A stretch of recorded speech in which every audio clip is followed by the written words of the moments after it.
Hi guys! Andito kami ngayon sa sa hot spring. It's a swimming pool but it's hot. Look at the mountain.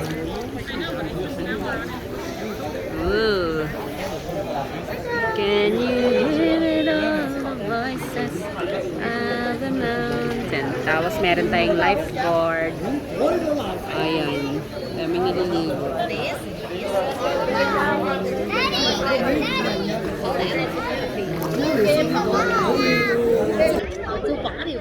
Na guys, ayan, dito kami ngayon sa hot spring. Sobrang init ng tubig.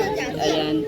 So, naligo muna kami dito. Kasi sa haba-haba ng nilakad namin kanina. So, ayan, naglulog kami dito sa may tubig para at least makarelax yung katawan namin bago kami umuwi ng bahay mamaya.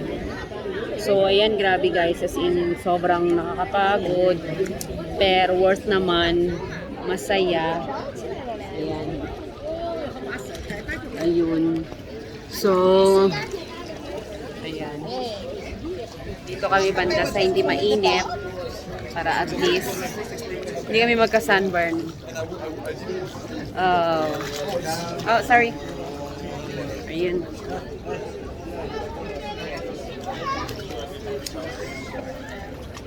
Bye.